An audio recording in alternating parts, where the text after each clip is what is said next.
If you had one shot or one opportunity to seize everything you ever wanted in one moment, would you capture it or just let it slip? Yo.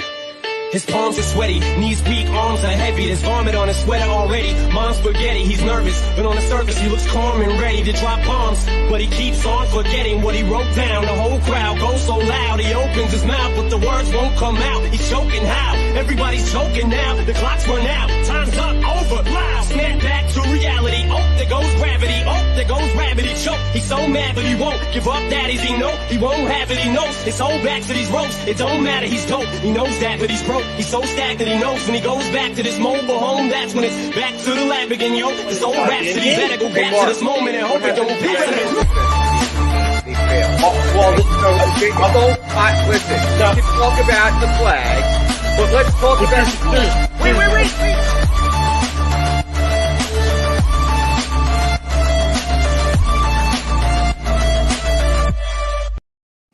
And what's up, everybody? Good morning and welcome to Trending in the AM right here on DSM Media Live. As always, Facebook, Twitter, Twitch, YouTube. You know the drill. If you're watching on Facebook, like this video, share it out, follow us. If you're on Twitter, hit the retweet button. Make sure you follow us and our Twitter handles. I'm going to go over them in a second.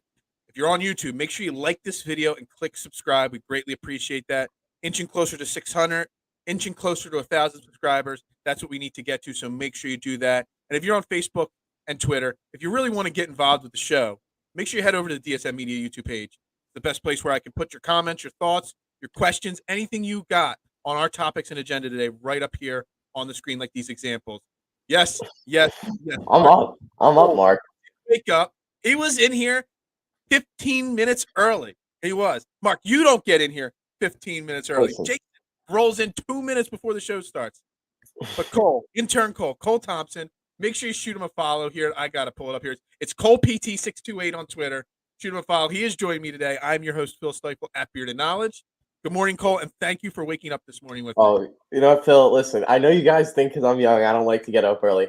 I get up early every day. Usually I go to work out before, but I've switched my schedule around, obviously. Had to make an appearance on Trending in the AM. Haven't done that yet. But yeah, no, I've always been an early riser ever since I was a kid. So I don't know where the slander of me not getting up in time came from. It's just a kid. I just remember being 18, 19 years old. And I mean, I got up all the time because I worked at 7 a.m. in a restaurant. I did breakfast at a restaurant. But, dude, it was a struggle. It's definitely still a struggle. I mean, I'm 41 and it's tough waking up every No, morning. it's still a struggle. That's why we saw on Twitter, I have 4 alarms. Got to get one to wake up, got to get one to rub the eye boogers and everything else. No lie, that is what my wife does every single day. She's got 6 alarms set. It doesn't matter if the dogs wake her up every single day either. She's still got to set those backup alarms all the time. Exactly. Gotta be safe. So your first time. First off, I got to say, I've never had such a polite request to come on the show. You're like, can I please come on? Basically, like you're so nice and polite. People are like, yo, let me on. I got to say this or something like that. You're just so nice and polite about it. So I appreciate it. So when you say, I'm like, first off, you don't ever have to ask. If you ever wake up and you want to join us here, the invite's always there. But it was very polite. I was very impressed with the polite thing. Just for anybody watching the morning show, because we got a different audience than you do normally in your afternoon shows, Grease the Polls and Sports Raid. Introduce yourself to the Trending in the AM audience and who you are, your sports fandom and stuff like that. Oh, well, I'm intern Cole. I am the child of DSM. I am not even 20 years old yet. We still have about 6 days until then. I've always grown up a Philly sports fan. I was a big Philly sports fan. I'm from a very small town that's kind of close to Philly in per se. Philly's the closest big city to me. So, but I've always been, how do I put, very aggressive about sports, very passionate and very emotional. So I always knew, and I always loved sports, and I like talking. So I never thought there was anything better than to talk about sports, whether that's broadcasting or having my own shows. I started my own show. Basically, met Kata, begged him to come on my show. I guess for some reason the guy liked me. Don't know why, but he did. And now I'm a member of DSM Media as the intern. So there you go. And you're in where do you go to college? I go to right now. I go to Northampton Community College. It's in Bethlehem. I also do broadcasting for the sports teams there. So, but they have a transfer agreement with Temple, so I'll end up in Temple after this next school year. Okay, broadcasting major. Yeah, media production, broadcasting, all of it.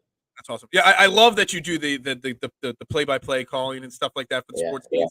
That's a lot of fun. That's got. I don't know. I always talk about like what would like a dream job in sports be. Some people say like being the GM of the Eagles or doing this or that. Like, I don't know. Like obviously, I started this morning show with the idea came up when Angelo Cataldi announced his upcoming retirement, and I'm like, all right, you know what? I'm going to take over the morning airwaves. But I don't actually know what would be my bigger dream job. Taking over the morning slot of a major sports talk station or taking over for Tom McCarthy and being the play-by-play guy for the Phillies. Like that's neck and neck of like dream jobs right there. And that play-by-play role, I don't know, man. Getting to call a baseball game every single day. That would be Listen, I was always a baseball fan, but I was never baseball's never it's still not my favorite sport. But my love for baseball definitely increased once I started calling games. Like, it's so fun, and that's the biggest thing. Ever since like my dad's drilled in my head, do something you love, and it will never feel like work. And I've been able to do that so far. Through school, the internship I have with my school, doing that, and this internship. I mean, we're almost there. We're not there yet. Still a lot of work to do, but it's hard. It's hard, Mark. But I have fun doing it, so it feels pretty easy. No, it definitely could be hard, but it also, the younger generation. We've talked about this on our show in the past, Mark, Jason, and I, about the younger generation. How baseball's not like when I was growing up. Baseball was number one. Every kid wanted to play baseball. Nowadays, it's a little different. So I get not only how hard it is, but it definitely immerses yourself in baseball by being a play-by-play caller. You'll get to learn a little bit more of the ins and outs of the game and what's happening and stuff like that. So that's really cool. And that's a great segue because we're going to start. We got a jam-packed show today. We're talking Phillies and them dropping the game last night to the Rangers to start. We're going to talk Sixers. There's lots of rumors starting to circulate with our Philadelphia 76ers as the draft creeps closer. Tomorrow night's the NBA draft. We're going to get into it, but I don't think the Sixers draft tomorrow night. I think trades happen today, tomorrow afternoon. Things happen. We won't be making a pick tomorrow, which is great because I know nothing about any of these college kids tomorrow. So then if they don't have a pick tomorrow, then I don't have to watch the NBA draft. That's it. I could just do something else and just have it on in the background. So we got a jam-packed show, but going from your baseball play-by-play is a pretty good transition to talking to Phillies game last night. 7-0 loss to the Rangers. Now, Cole, I don't know if you caught any part of yesterday's morning show, but I talked about yesterday with the boys that 3-3 on this 6-game road trip would be the max.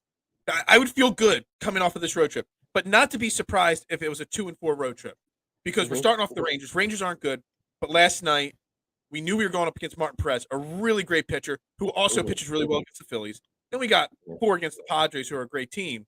And it started out just as I thought. Martin Perez pretty much pitched a dominating game against us. But before we get into the specific of the game, the one thing I noticed last weekend, and it's the same thing again yesterday, it just proves how much of an MVP Bryce Harper is. When Bryce Harper is not in our starting lineup at all, even as the DH, the lifelessness that this team has, it's like they've almost given up every single game that Bryce Harper isn't in. I don't know if you see it the same way as I do, but I mean, that's the definition of MVP. It's almost a guaranteed loss when your best player is not in the lineup. Yeah, I mean, I don't think that's necessarily an outlandish thing to say either, that when the Phillies don't have their best player, they don't play as well. I think that's a very common thing. But with the Phillies, I feel like it definitely is magnified because he just brings in energy to the lineup. Especially with guys like Bryson Stott. Bryson Stott's best games are when Bryce Harper is going off. And we know how close their relationship is. Bryce Harper is basically Bryson Stott's mentor.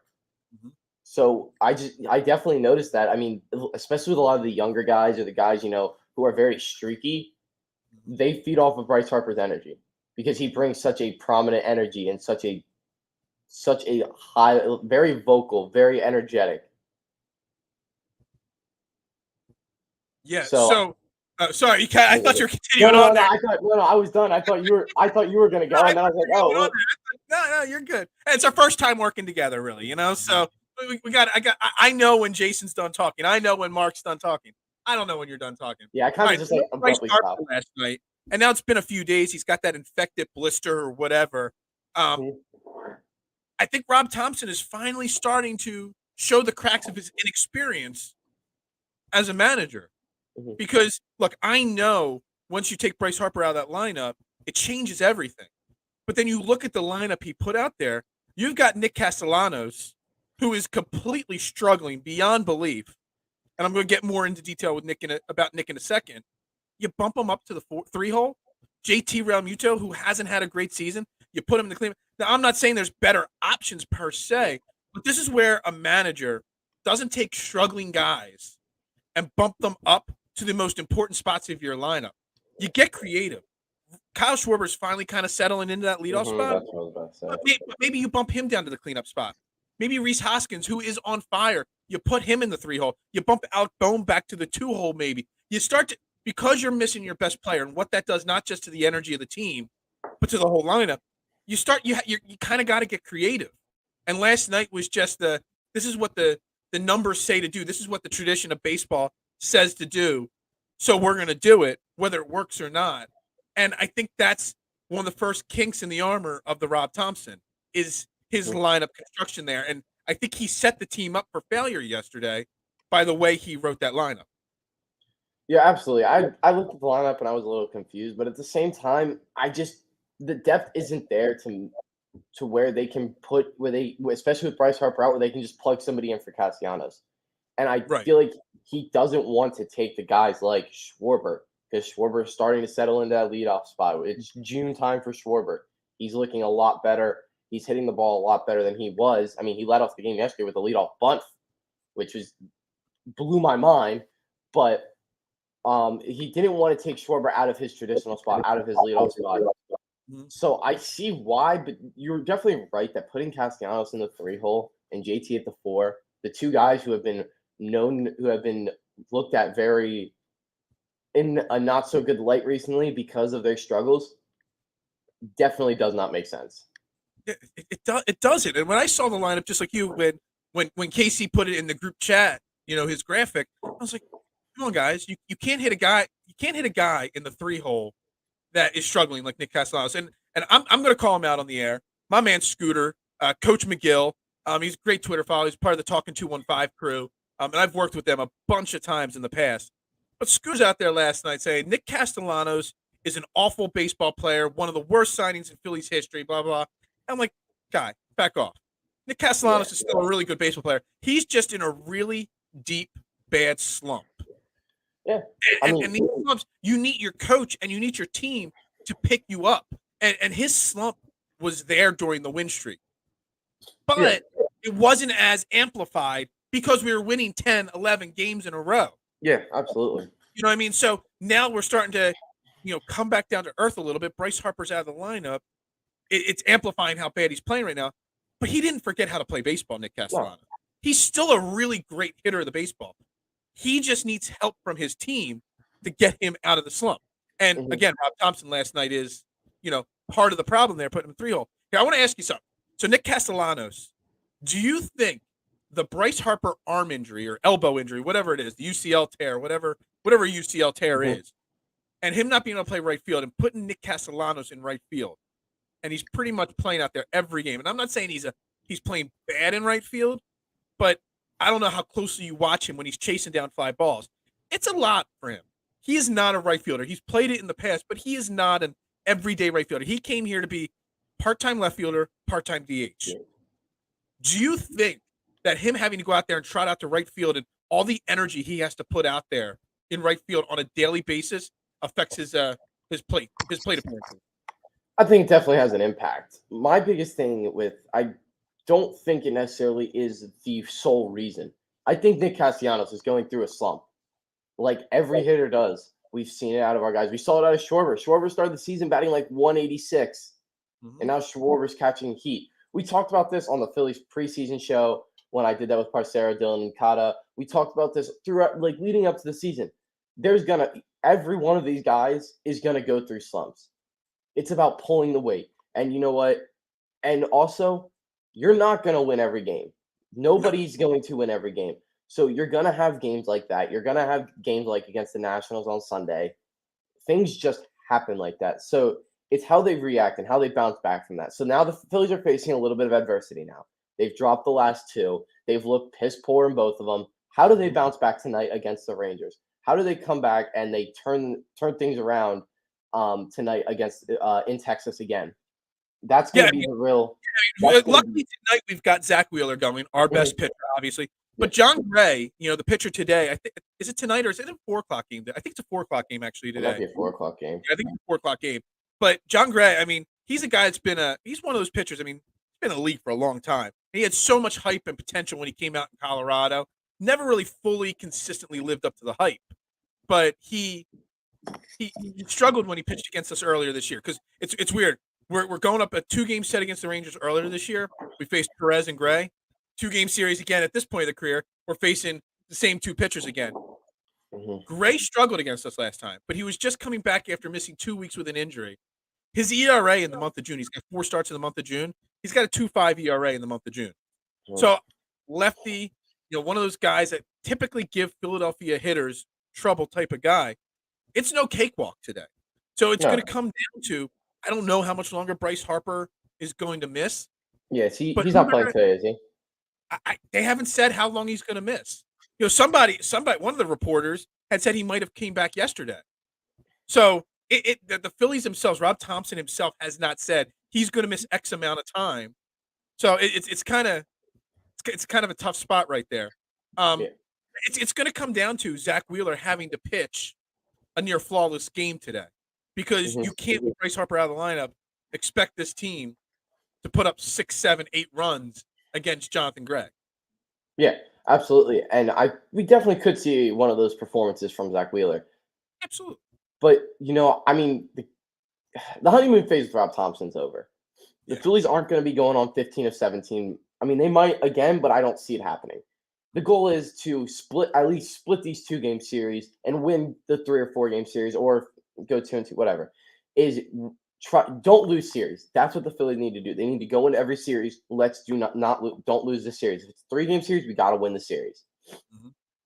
So, I mean, yes, you're right. This is a method for disaster against the Phillies. It's a pitcher who's getting hot. It's a lineup that's going through a slump without their honestly, their 2 best contact hitters in Segura and Harper. Yeah, that's actually a really underrated loss for this team when Gene Segura went down and put on the ADL. I mean, because you look at last night's lineup, you look at the guys that they got to trot out there. Obviously the top 5, 6 guys. I mean, even if you have Bryce Harper in there, but you have to have Alec Bohm, Matt Vierling, Camargo, and Munoz in the lineup all at the same time. I mean, that's to call it a basketball term, that's a process type lineup. Yeah, you know what I mean? Matt Vierling, I'm not trying to take anything away from him. He's hot right now, but he's not an everyday center fielder. Camargo, he's a utility guy. He shouldn't be. I mean, when he's healthy, he's either at second, third, or short every single night. That's not what he's supposed to be. Yeah. Munoz, nobody even knew who Munoz was when they called him up.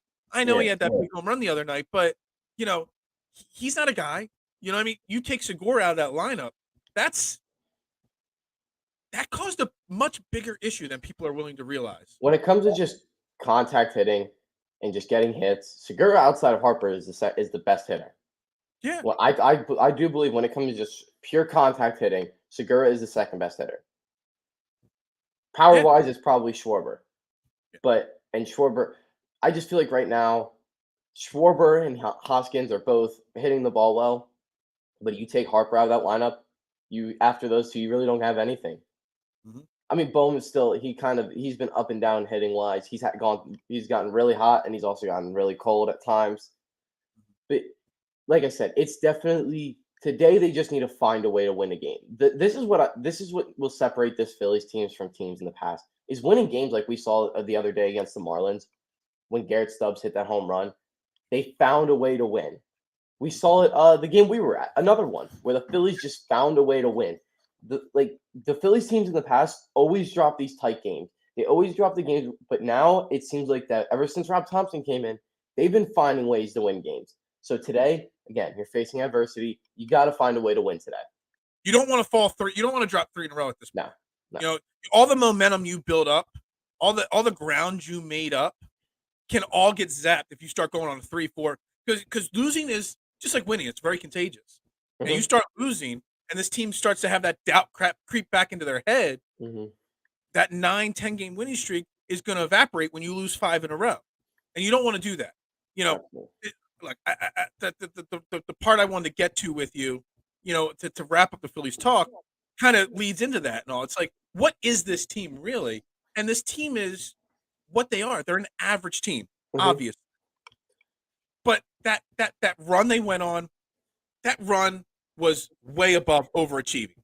But also the run they went on to get so far behind, 21 and 29, that was underachieving. They weren't that bad. They're somewhere in the middle. And people are talking about the bullpen. People are talking about Zach Eflin or Ranger Suarez and bullpen help. Needing another bat, whether it's a second baseman or a center fielder.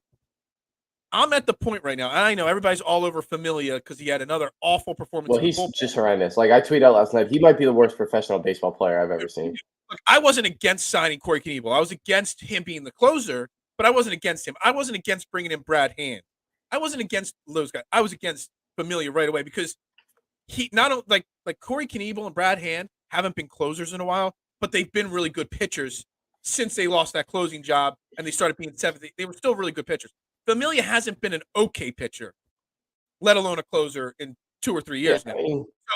That was a big mistake right there from Dave Dombrowski. But in my opinion, this team is what they are. They're an average team. We don't need to be going out and trading prospects to getting a closer right now. Don't need to be going out and trading prospects to get, another starting pitcher. This team is not going to compete long term, in my opinion, Cole. And I want to get your thoughts on that. So there's 3 options. You sell and just try to build for the future, build your farm system back up. You stay as is, and in my opinion, that's where you stay because, at this point, you're 21 and 29. You're back in somewhat of a contention spot. It's basically all gravy at this point. So you just let it ride as is. You make little minor tweaks here and there, bring someone up from the minors, DFA, Familia, whatever it may be. You put Dominguez in the closer role, so you use this year for him to learn how to be in that closer role. And then next year you figure it out. Or do you go all in and you be buyers? You start trading the O'Hoppies or O'Hoops or whatever his name is and some of those minor league guys to go out and get a closer. Go get another starting pitcher because, you guys, they need another starting pitcher. I've been harping on this. They might need 2 starting pitchers if they want to be legit serious contenders to even make a playoff push. Go out and get more relief help. Whatever it is. Where would you fall? Do you want to sell? Do you want to stay as it is and just let it ride and see what happens? Or do you want to see them make a big move to make this team a legit serious person? If I'm going to be honest, I'm more than likely going to be kind of stay where we are because this team, the point of the Phillies this year is this was not a World Series team. We knew that from the start. I've never said that we want to see this team make the playoffs and have them at least go into a playoff game or a playoff series and fight and just fight. Show some grit, show some fight in a playoff series, and that will make the Phillies fans happy. We've been waiting too long. I was like, what, 8 years old last time they made the playoffs? I was 5 when they won the World Series, 6 maybe, one or the other. I don't remember it. I've never really seen the Phillies win the World Series. I was at the parade, and I was upset because I didn't get to see my 5th grade girlfriend or my kindergarten girlfriend. That's what I was upset about. So for me, it's just seeing Phillies playoff baseball. So I would kind of stay where you at. Use this year as a stepping stone. Use this year to kind of get your guys more comfortable with, there's a lot of newer guys. Get the team chemistry going. Get the team comfortable and set Dominguez up as that closing pitcher. Get him some experience closing. Help him become a solid, if not star level closer. And then go out there in the offseason and get some bullpen. Get some real bullpen help. If I see another Jarius Familia signed, I'm going to lose my mind. I'm just going to tell you, they've been trying to fix that bullpen for years, and I've been bringing it up on the show. There's got to be a curse in that bullpen. I don't know about you, but somebody buried something in that bullpen from another team. But it doesn't matter whether you bring in Dave Robertson, who's a great closer or a great relief pitcher, comes here, he gets hurt. Now he's doing great with the cut. I mean, every guy we bring in here just completely bombs as a reliever. It doesn't matter where they are at their career. So I don't know what me personally, I'm taking it a step further than what you're just saying. I'm like you said, get Dominguez that experience as a closer because it's something you don't just automatically become. But I'm DFAing somebody like Familia right away, and I'm bringing up 1 or 2 of those minor league pitchers that are pitching really well. Get them that major league experience, even if it means instead of winning 84, 85 games, we win 80 games. That experience is important. Bryson Stott, I know he's struggling again. He's in that lineup every single day. getting that experience. Odubel Herrera, he would be gone. And either Mickey Moniak, Matt Vierling, or what's the other guy's name that's the new Rojas or whatever. The other fielder that's in the minor league system. Those guys would be getting the experience. You could still have your veterans, your Castellanos, your Schwarbers, your Harpers, your Wheelers, those guys leading the charge and teaching these young kids how to be major leaguers. And then next year, you got Segura off the books next year. You got Didi off the books next year. You got some of the other relievers that are on one-year deals off the books. You'll have money to spend and still not even go over the luxury tax. So you kind of just got to let it ride and just see what happens this year. So I don't know what's going to happen this year. I don't. I think they come back down to earth, and I'm still. I said 82 wins to begin the season. Still where I'm sitting because that's what this team is. It's an average team with a lot of glaring holes right now, and we haven't even talked about starting pitching issues, which could go on for another 35, 40 minutes, just talking about the issues with the 3, 4, and 5 spot in the rotation. Yeah, absolutely. They are going to cut. They have come back down to earth a little bit. This team is just a blueprint for what a future Phillies World Series team can look like. You got a lot of the key pieces in there. You just need to get your young guys to start playing to their potential, and you just need fix your bullpen, your pitching in general. Yeah, pitching in general. So talking about what one team needs or doesn't need to do to complete the season, we've got the Sixers, and literally no lie, on Friday, I think it was Friday's show, I was going through something in the middle of the show. I'm like, holy crap, the NBA draft is Thursday. The NBA Finals hadn't even had their parade yet. The Warriors hadn't had their parade yet. And the NBA draft has already happened. I was like, damn, I kind of forget sometimes how quickly the NBA and the NHL is the same way, turnover from one season to the next. Oh, yeah. It's so rapid there. So free agency is basically already underway. It starts a week before but it's basically already starting. There's the tampering period, the illegal tampering. People basically, we when free agency starts, it just happens so rapidly because all these teams are talking with these players right away. All right, so the Sixers have a lot of work to do. Obviously, this offseason, it seems like the third year in a row I'm saying this, but it's like this is such an important offseason. Joel Embiid's 1 year older. You got to maximize his prime. You got to maximize his this point of his career. And look, Daryl Morey, Dave Dombrowski, they're kind of similar type people. They come from a lot of hype. Dombrowski's actually won a World Series. Daryl Morey's never even made an NBA Finals with any team he's ever, been the president or GM of. Daryl Morey is kind of in a tough spot. And the rumors are starting to circulate. There's been some crazy rumors, which we're going to get into, and some realistic rumors happened in the last 24 to 36 hours of what the Sixers targets, what the Sixers you can kind of see what their blueprint is going to be. And unfortunately, I'm going to tell you, it's probably the wrong blueprint at this point. Right now, they're currently linked to PJ Tucker, who is declined his option, $7.5 million player option. He's declined that to enter free agency. Eric Gordon from the Rockets seems to be a trade target for the Sixers. These guys are 36, 37 years old, going to be 37, 38 years old next year. That is not what the Sixers need. The Sixers do not need Daryl Morey recreating his Houston Rockets team from 4 or 5 years ago and trying to put that on the floor in Philly. This team lacks wing, athletic, young, talented players. And you're telling me Daryl Morey's first 2 moves are going to be potentially bringing in 2 guys that are pushing 40 years old that have probably 40 years of experience in the NBA between them? To me, they sound like on paper good plays, but big picture, they seem like they're awful fits for what the Sixers really truly need. PJ Tucker, I like. PJ Tucker, I like that move. If they got PJ Tucker, I'd be happy. The thing with PJ Tucker is he brings that veteran presence that I feel like they kind of are lacking. They're lacking that veteran presence. They're lacking that veteran presence and that dog mentality. Exactly, and that's exactly what PJ Tucker is. He is a guy who plays hard defense. He can put the ball in the basket, get you 10 points, doesn't take a ton of shots, but can get you some points, plays hard defense, and has an attitude to him. He's literally he's a low level Patrick Beverley. Yeah, I almost put him almost equal to Patrick Beverley to an extent. The problem is the age, and he is signed. He had a 1 year deal that he's opting out of. The rumors, Keith Pompey, a couple other guys are important. The Sixers are looking at giving him a 3 year, $30 million deal. That's going to take him to age 40. And I know NBA deals, until you actually see the full contract out there, there could be player options, team options, buyout options, the 2-and-1s, the 1-and-2s, the 1-and-1s, things like that. There's a lot of ways around that. But do you really want to commit 3 years to a 37-year-old guy? Look, PJ Tucker, everything you said about him is spot on. But if we really look deeply into who PJ Tucker is, PJ Tucker now, it's weird. He's come into his own late in his career. Early in his career, he wasn't what he is now. He was still a hard-nosed defensive player. Yeah. But he's shooting more. He's getting a little bit more fanfare now as he's getting older. And dude, a guy that's that age, that's put in, let me tell you something. He got drafted and started playing in 2006. Yeah, so you were not in kindergarten in 2006 yet. Okay, no, I was not 3 years old.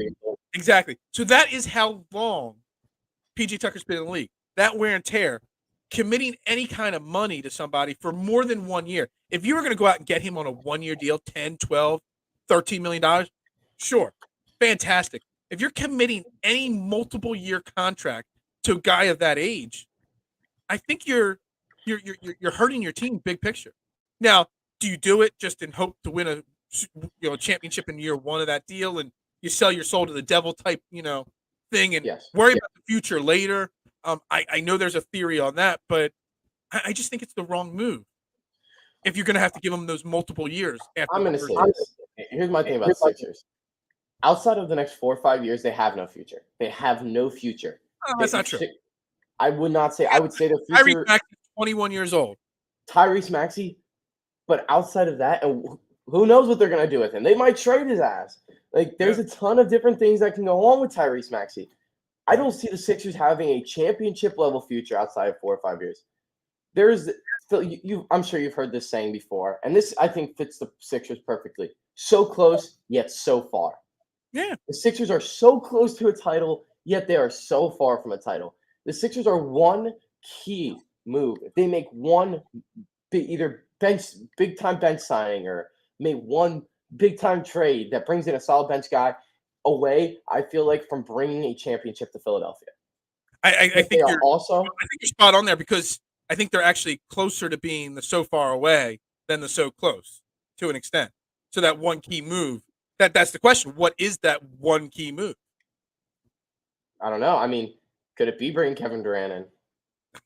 I was saving that for the bold, crazy thought process. But I mean, look, Kevin Durant. I mean, there's rumors about him, Kyrie Irving. Look, I said as soon as Steve Nash got brought to Brooklyn, that whole entire ship. I'm not blaming Kevin Nash for it. Kevin Nash, big sexy. Steve Nash. I don't know. Sometimes my words get a little jumbled up there.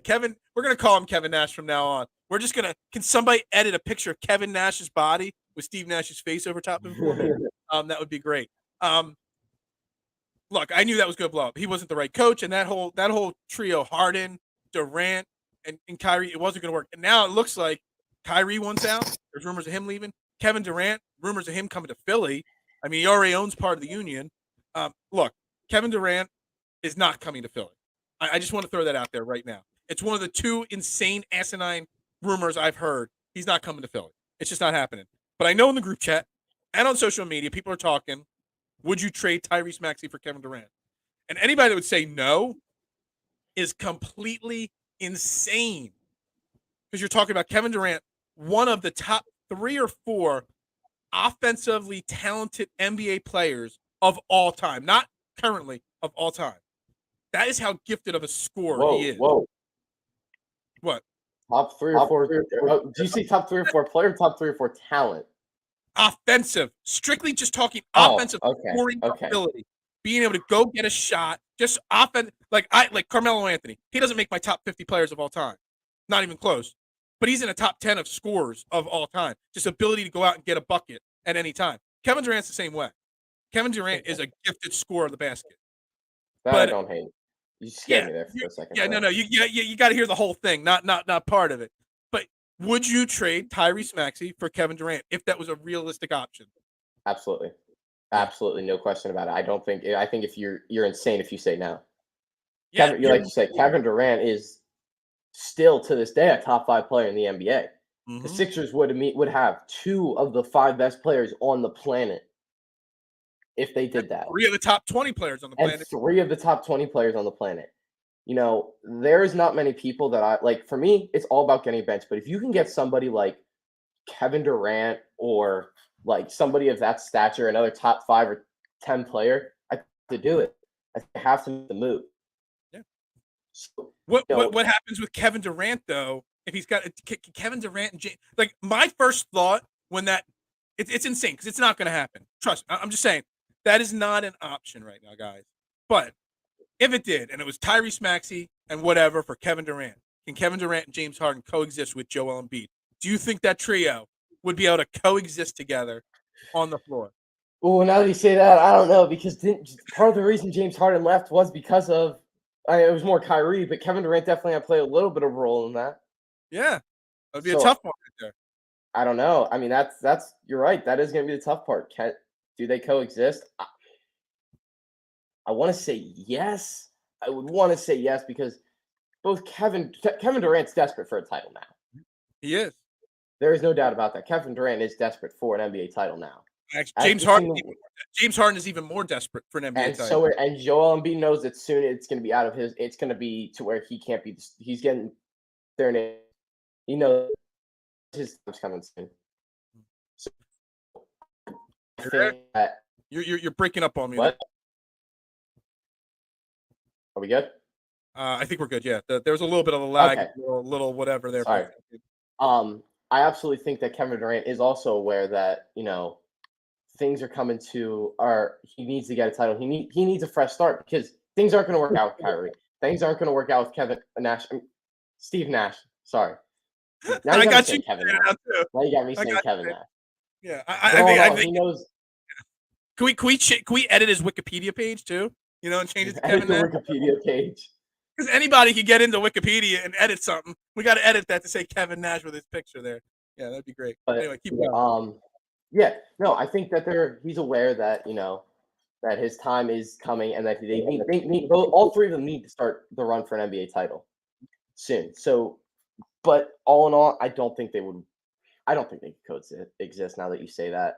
I think there's too many personalities, too many dominant personalities in there. I think Embiid and Harden coexisting was pushing it. So wait, is this what you were looking for? Yo, have you been doing that the whole time? I love it.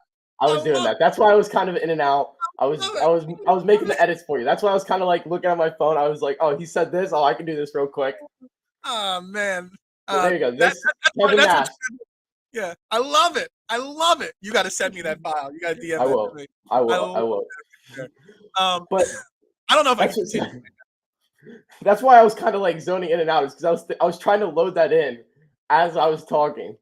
I had to get that in though. You said that, I'm like, oh, I can do this real quick. Oh man, I just need a second. Talk for a second so I can compose myself. Okay. Anyway, but yes, and also if they do that, it kind of shoots the future away. At that point, it's win now, which I'm fine with because you went through that process. And to be honest, what are you gonna do? We're gonna talk about the number 23 pick. I don't trust the Sixers drafting. They have hit on 3 draft picks since the process started. And that was Joel Embiid, Tyrese Maxey, and even I'm going to say they hit on Ben Simmons because he was one of the best players in the world. He was. They hit on Matisse Thybulle. Matisse has not developed his game enough, but they've hit on him to an extent. He is an all-defensive NBA player. Look, Shake Milton hasn't worked out, but someone like Landry Shamet, he kind of worked out. He's a great role player. I guess Mikal Bridges too. Mikal Bridges, they technically hit on him. That's true. If we're going technical, but they shipped Mikal Bridges out before the night even ended for Zaire Smith, who then ate a pecan and his whole career went down this toilet. Yeah. So here's the question then, because getting back to the more serious things or the more realistic things, the PJ Tuckers, the Eric Gordons, basically what you're talking about right now is not you, but the Sixers fan base and the Sixers rumor mill is that you're basically trading Matisse Thybulle, the 23rd pick, whatever that may be, probably Shake Milton. You're probably getting those 3 things, 2 players in that piece, out of the equation and putting PJ Tucker and Eric Gordon in there. Does that make them better? I don't think it makes them better. It makes them better in certain departments of their game, but it lessens him in other parts of the game. So I don't think it doesn't take us over the top. Here, So that becomes the problem. I think the biggest thing it changes though is the mentality and the attitude of this team. I think that's the biggest thing it changes, and I think that's what's been holding him back. They have the defense, they have the offense, they just don't have the attitude. They don't have the only player that has that grit was really Joel Embiid and kind of Tyrese Maxey. Mhm. So Yeah, I think that's what it adds to the team is that extra grit. Now I don't think PJ Tucker's a free agent, so they don't have to give anything up for him. But they have to clear money to That's get him. fair. So that the I think that's where Matisse trade is to create the mid-level exception, which then creates the opportunity to sign PJ Tucker. So you're basically what you're going to be doing is you're going to be trading Matisse Thybulle away for nothing, just to create the mid-level exception to bring him in, and that is a problem because you don't want to just get rid of you have 2, maybe 3 actual valuable trade pieces right now. What? You've got Matisse Thybulle. You've got Danny Green's expiring contract. You got 23rd pick. And I ain't going to lie. Look, I don't want to trade him, but Tyrese Maxey's a trade asset. If you want to win a title next year, if you want to go get Bradley Beal or some superstar that's going to win you a title next year, Tyrese Maxey trade. Tobias Harris, people want to trade him. Tobias Harris' value isn't going to be getting you a Bradley Beal. It's going to get you a PJ Tucker type player. You know what I mean? So people think that, they create these trade scenarios because trade machines say the numbers work. They don't think about the fact that your junk, nobody else wants your junk. You know what I mean? It's like that's why you got to throw Tobias Harris is junk. What's that? I wouldn't say Tobias Harris is junk, but Tobias Harris's contract versus what he puts out there isn't going to return you a Bradley Beal. Yeah, I know what you're saying, but I think the thing with Tobias Harris, you can get a decent amount. You could probably get a load of role players for him. A load of role players, yeah, absolutely. You probably could. And that's what you need. That's the thing is they need that bench depth. They need the role players. The Sixers. Here's the thing: the Sixers on paper roster is so talented. Mm-hmm. Now you got to make it talented on the court. Mm-hmm. So you might have to take a step back on your on-paper talent. Yeah. To make it more talented on the court. Well, they failed step one, which was firing Glenn Rivers to start the offseason. So, that was their first big mistake of the offseason right there. You mean Doc? No, it's Glenn. He lost his Doc title on the. Oh, you don't know. We don't call him Doc on this show anymore. It's just Glenn. We call him by his real name. His real name. No. He is not the doctor of anything. If I had an opportunity to interview him, I would ask him the first question, what are you a doctor of? Because you're obviously not a doctor on the court. So he's no longer Doc Rivers in the show. He's like Dr. Oz in a way. He is Glenn Rivers, straight up, and that's it. That's it. That's what we call him. They failed there. I just see Daryl Morey trying to recreate too much of what failed in the past and trying it again. Basically, all right, well, this is what happened in Houston.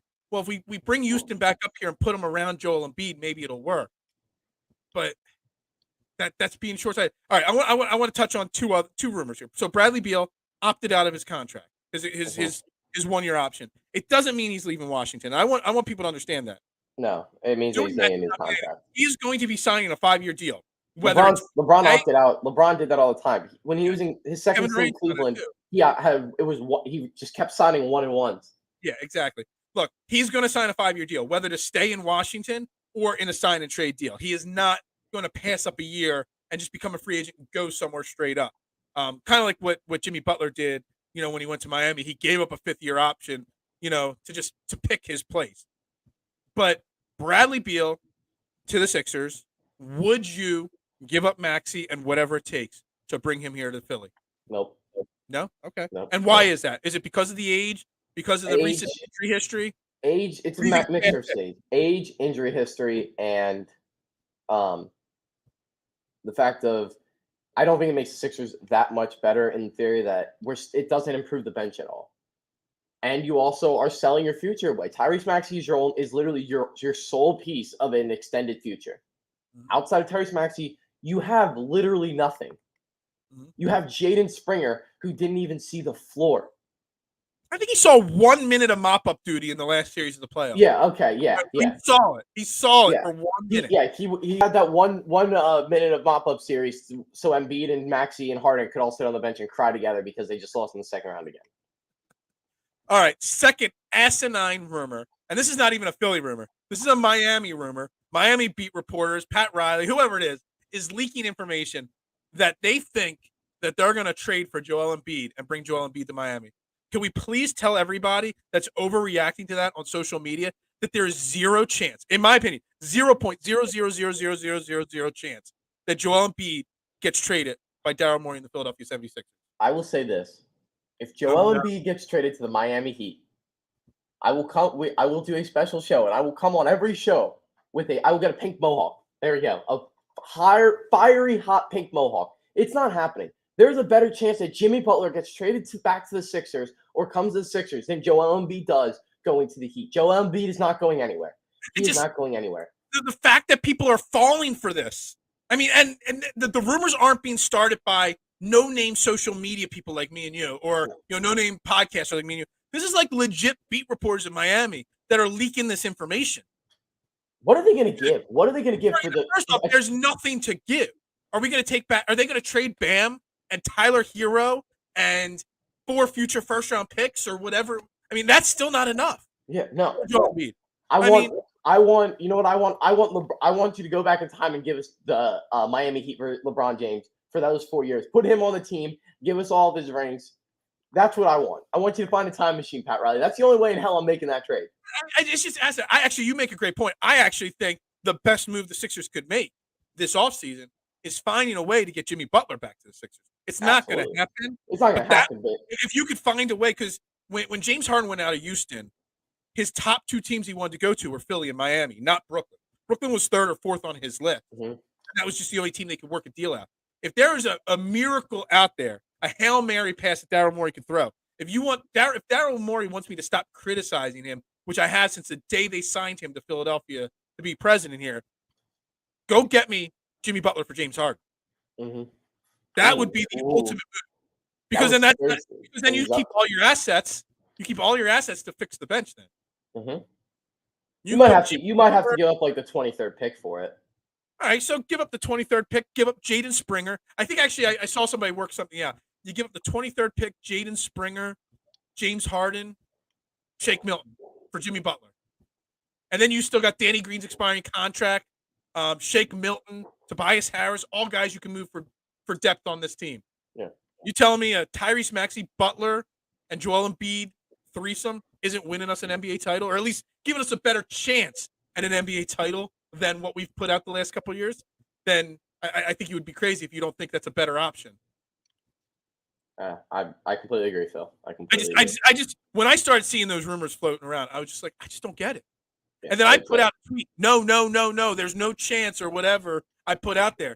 People are coming at me like, dude, you're crazy. It's going to happen. Miami people are coming at me saying it's going to happen. I'm like, what the hell? Yeah, no, it's not. Literally zero chance. There's a better look. You're saying you do a pink mohawk, dude. I would do a pink mohawk, but I don't have a mohawk. I would dye the beard pink if Kevin Durant. If Kevin Durant came to Philly. Oh. But dude, I don't know what I would do, but I would go 10 times more extreme than that if Joel Embiid got traded to Miami this Shave your beard off. If Joel Embiid gets traded to Miami, Phil's going beardless. It might get shaved off at some point anyway. I kind of got drunk one night. What are you going to do? What are you going to do? Change your name? There's a Halloween costume I kind of drunkenly agreed to do. I can't talk about it right now. My friend has a major Halloween party every year, and I tend to win the Halloween costume every year. Oh, so you're going to go from bearded knowledge to beardless knowledge? I guess I'm going to have to do something because, I'm going to grow it right back after Halloween. But I already promised I'm going to have to shave my beard and shave some other parts of my body for this. Okay. All right. What's the next segment? Right. Yeah, exactly. So, anyway, let's move on here. So we got 10 minutes left of the show, and the only reason why you wanted to come on the show wasn't to talk with me. It was because you put out a tweet yesterday, a poll question yesterday, that I called stupid. And you say, no, it's not stupid. I think it's so I promised you 10 minutes at the end of this show to do this. And this might be the end of the show because nobody's ever going to watch this after this segment right here. Okay. You put out a tweet that LeBron James is better than Michael Jordan. And all I could say is because you were not born until 2003 or 4 or whatever it was. Two. Okay, 2002. All right, that makes it so much better. You just don't understand you could debate, if you want to debate with me, LeBron versus Kobe, LeBron versus. There's no debate there. There's no debate there. There is- LeBron, if you have anybody other than LeBron or Jordan in your top two, I don't want to hear you talk about basketball ever I again. agree. No, I agree. It's a clear-cut 1-2 for me, Jordan and LeBron. But if you want to argue with me, some people will argue because of the rings, because of the killer mentality that Kobe had. If you want to give me the Kobe, all right, I'll discuss it with you. If you want to, if anybody wants to say he's 2, 3, 4, whatever it is, and the greatest of all time. Kobe is not top 7. Get out. Kobe's not even top 7. Oh my But God. that's another argument for another day. Yeah. So tell me why. I mean, I've already got people giving me like crazy faces on social media that you're saying that. Yeah, because it's Why your do you think time. LeBron's the greatest basketball player of all time? Why do I think LeBron is the greatest basketball player of all time? Let's put it this way. It's simple as this. The most overrated factor I've seen people use is the 6 rings for Michael Jordan. He was 6-0. But he was more clutch. He was not more clutch than LeBron James. He was not. No, I don't even think it was particularly close. You look at their playoff games when they were facing elimination. Jordan had a losing record in games that he was facing elimination. LeBron had a winning record. Jordan had a worse winning percentage in games where when he was eliminating his opponents than LeBron did. Also, everyone wants to talk about 6 rings. If you put Michael Jordan on that Cavs team, the first Cavs team, he loses that title, just like LeBron did. He loses that title. Nobody was winning that title. Nobody on the planet. Nobody on the planet. There is nobody who is that big, that fast, that strong, that talented, and can guard positions 1 through 5, and can take on any position 1 through 5 like LeBron James did. Look, I'm going to agree with you on certain parts of that. LeBron James isn't a better basketball player than Michael Jordan ever was, but LeBron James is a better athlete than Michael Jordan probably. Michael Jordan just was different. You talk about the elimination games, the win percentage. He didn't get to Game 7 as many times as LeBron James. He wasn't in a position to get eliminated as many times. Yeah, but if you have 10 games versus 50 games, you might win more elimination games. I'm just making the numbers. I didn't do any research for this. Zero research. I'm just going on my head. All right, first off, my first thing why you can't compare them is because of the eras they played in. It's a much different era. LeBron James might not have been as good of a basketball player if he played in the 80s and early 90s because it was a different ball game. Sorry. Go ahead. You ever seen Jason? You might know who Jason Williams is, right? He kind of played in between on a little bit of both eras. He publicly came out and said that part of the reason that Jordan was so dominant is the way the defense. You couldn't cross the lane like you can today. Mm-hmm. I got exactly what the coach said. I have it right here, but I can't put it up. But basically, it was saying that for Michael Jordan to get to the basket, all he had to do was get past the first guy. That's what he had to do, is get past the first guy. I disagree. I mean, it was a lot harder of a game back then because there was you could hand check back then. You could put an elbow into somebody's back then. Help defense really wasn't a thing. Yeah, but it wasn't. But you had less teams. You had more dominant teams. There were super teams to an extent back then. They just weren't called super teams because there was 4 or 5 super teams at a time always. How many Hall of Famers did Michael Jordan play against in NBA Finals? In the finals themselves, let's count 9. Okay, there's 9. I have the numbers. 9. Okay. All right. You count exactly. LeBron has 30. He has faced teams with 4 Hall of Famers on it twice. Okay. And how many of those times did he win the NBA Finals? Once. He was 1-1. Okay.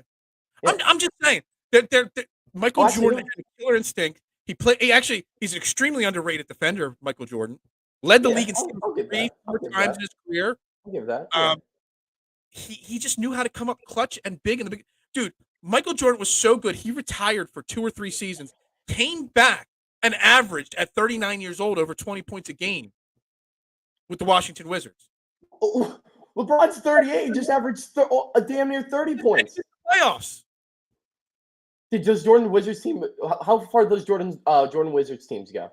I mean, I know he made the playoffs with them at least one time, so I'm not sure specifically how far they went, but at least he led that team to the playoffs. That's all I'm going to say. LeBron James or Michael Jordan led the league in scoring 1, 2, 3. While you're talking, I was bringing up his stats. 1, 2, 3, 4, 5, 6, 7. 7 years in a row led the league in scoring. left, played baseball for a season and a half, came back and led the league in scoring 3 more times. Hell, the 17 games he played in 94 when he came back from playing baseball, he didn't play baseball for how long, or basketball for how long, and he averaged 27 points a game, just like that, because that's how talented he was. Led the league in scoring led the league in steals 3 times, led the league in minutes played multiple times. He played 82 games, 1, 2, 3, 4, 5, 6, 7, 8, 9 times in his career. He played a full 82 game slate. One other time he played 81. One other time he played 80. So he's basically out there every single. No load management for Michael Jordan, none whatsoever. Yeah.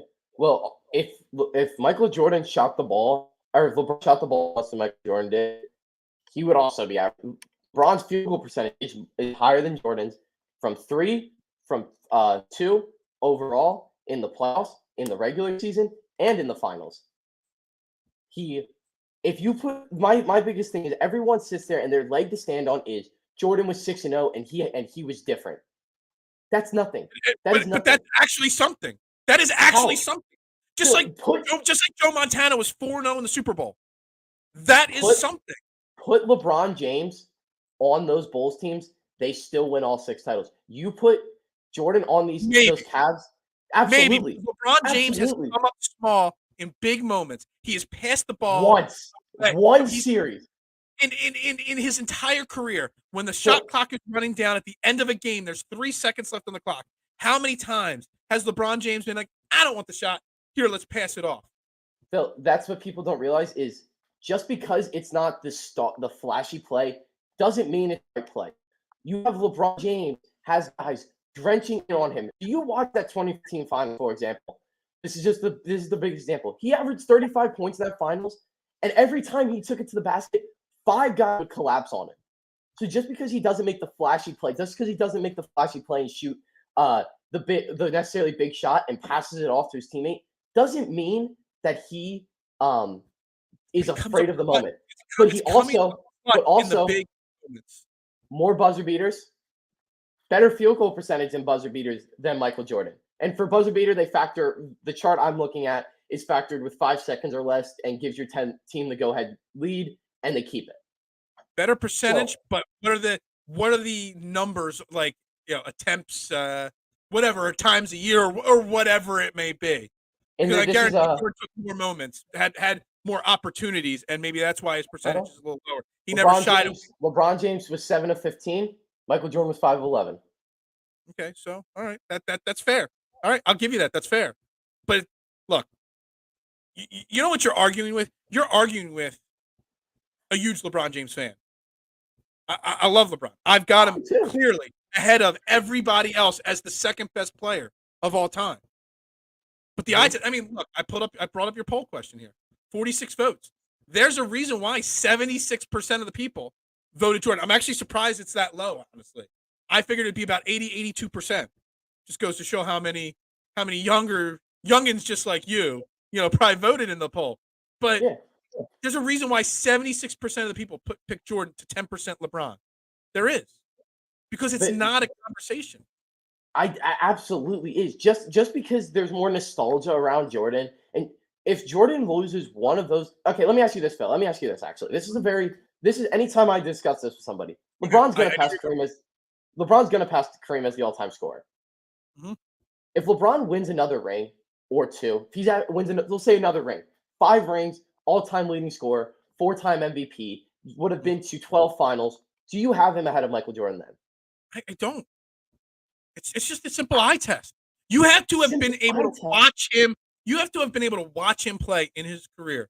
Look, so I'm going to teach you a little. I'm going to teach you a little life lesson. This is something my dad taught me when I was a pretty young guy, young boy.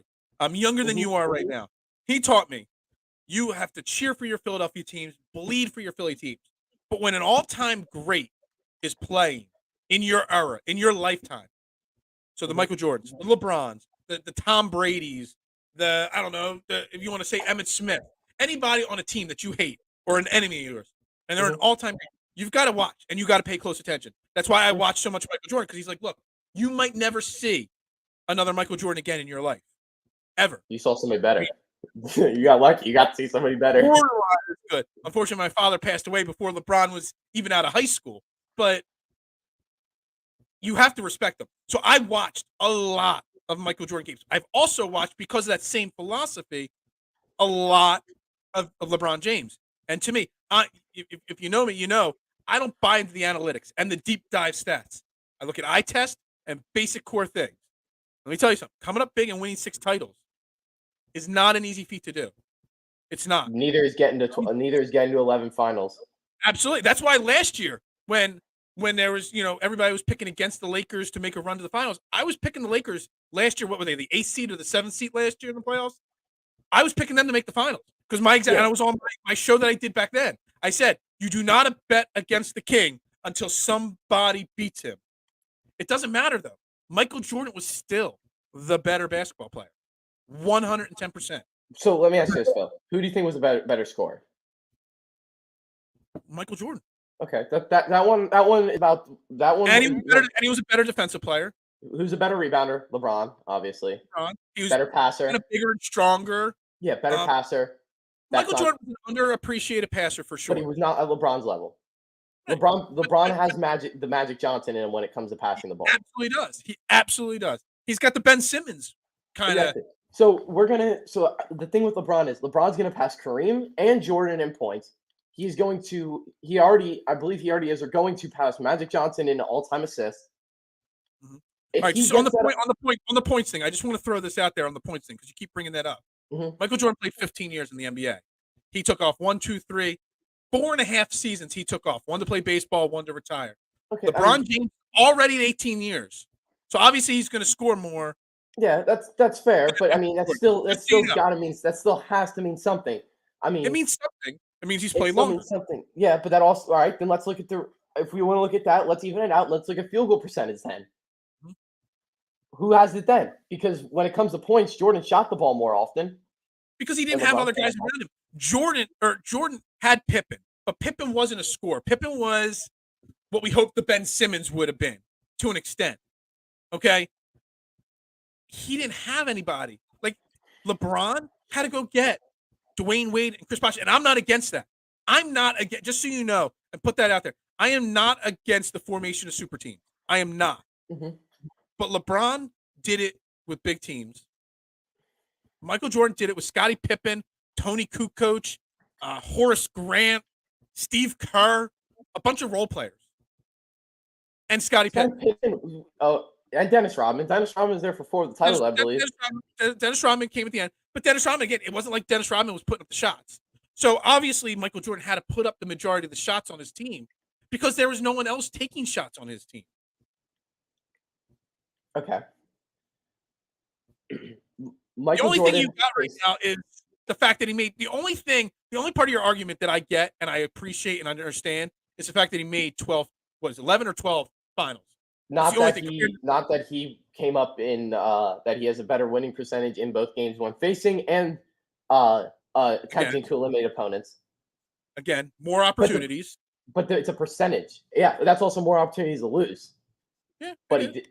So it can go either way. That he's going to end up being. You're going to tell me that they win that one finals if Kyrie Irving's off the team? If they substitute Kyrie Irving for a lesser player? Yes, yeah. I would. Yes, absolutely. So you take Kyrie Irving off that team and put in I'm just making up random names, an average player like Tobias Harris or Chris Middleton. Oh my God, yeah, absolutely. I would, yes, 100%.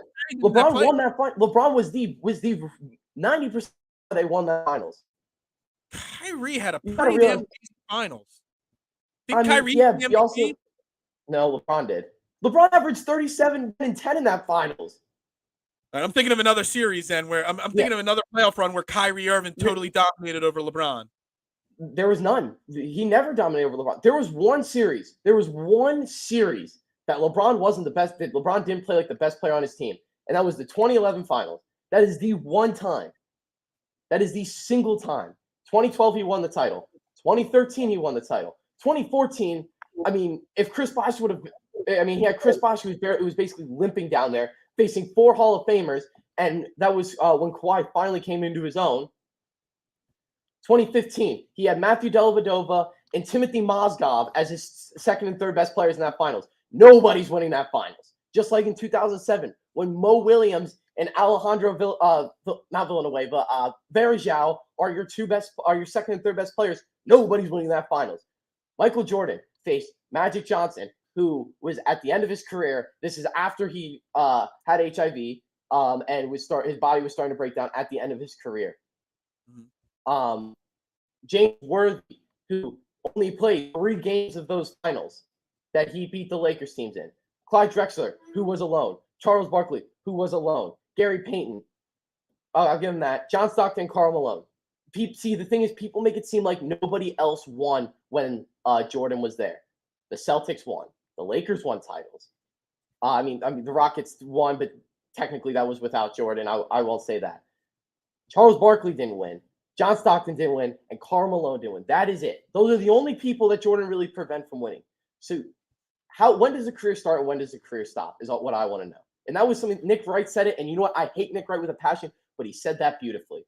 Is people will take this 6-season sample size from Michael Jordan and then use that, and then use the fact that he had a different mentality as the reason why he is the greatest.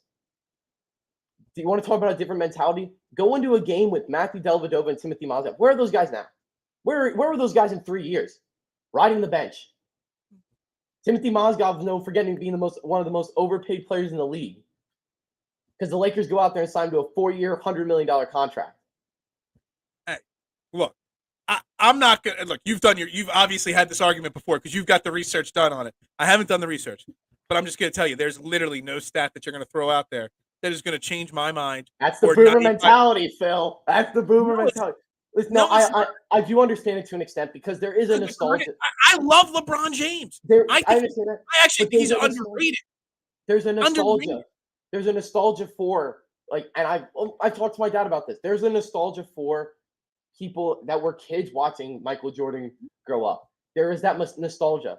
I have the same nostalgia in a way for LeBron James, but I've also, if you go on YouTube, you can see plenty of old basketball games. I watched plenty of old ones. I know people are like, oh, you didn't see Jordan play. I didn't see him play with all the extra noise. I've just seen him play. And if I do believe that if health defense was as big of a thing then, and if Jordan got put on the same teams with the same situations that LeBron did, it wouldn't even be close. It wouldn't even be a comparison. But I think I think it's razor thin. I do think it's very, very close. And I think Jordan is a valid argument. But I'm just arguing Team LeBron because everyone acts like that there's no argument. Sitting there saying it's not debatable or he's the only true GOAT is ridiculous. There is a debate. I don't know. I think I made a brilliant. Look. You're making fair points. I just disagree with them because, again, it's you could call me, but if you're calling me that I'm nostalgic, you're calling 90% of the world nostalgic. Absolutely. All right. That's fine. Where does Wilt fall? I don't know about that. We don't have time in the show left to get into a top 5 list. I don't think it's as razor thin as you say between 1 and 2, Michael and LeBron. But I think it's a wide margin between 2 at LeBron and everybody else. Yes. That I think we can agree on. Yes. Trust me, if I would have had a little. You just agreed that LeBron was number 2. I said there's a lot. I just said we could agree there's a wider margin between LeBron 2 and everybody else. And you said, yeah. And you went like that. No. You agreed that LeBron was number 2. Is that what we're going to pick one line? You know what I mean. Nope. What you mean and what you said can be finagled on social media to prove a point. Okay. I got the 1 hour and 8-minute mark of this show that I can clip God. No, you said yes. LeBron is number 2. I wasn't even paying attention. I was reading the comments.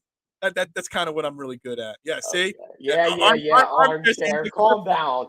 I'll come on your show. We can have the same discussion. Clip it, Armchair. Clip it. All right. We got to wrap this up. This show went we're in double overtime here at the hour and 10-minute mark. My pizza shop needs to be unlocked here. My dogs need walk. They need their meds given. So we're going to wrap up Trending the AM right here on DSM Media. Again, everybody watching this video, if you're on YouTube, make sure you hit that like and subscribe button for us. Help us continue. We're inching closer to 600, inching closer to 700. Got to get to that 1,000 subscriber. If you're watching on Facebook, share it out. Follow us there. Twitter, make sure you tweet it out. Follow myself at Bearded Knowledge. Cole at Cole PT 628. I forget now. It's Cole PT 628. DSM_media. Make sure you follow all that, and make sure you retweet the show. Everybody have a great day. Thank you to everybody tuning in, checking out. Thanks, Armchair, for coming in late there. Appreciate it. We'll get you. Yeah, don't forget about Kevin Nash, coach of the Brooklyn Nets. That's something you got to clip out too, obviously. Yep. Everybody have a great day. We'll be back tomorrow, 8:30 a.m. Previewing the NBA draft. Scotty will be joining me at 9 a.m. to go into the draft topics, recapping the Phillies game, and whatever else happens. Everybody have a great day, and we'll talk to you later, guys. Ring the bell.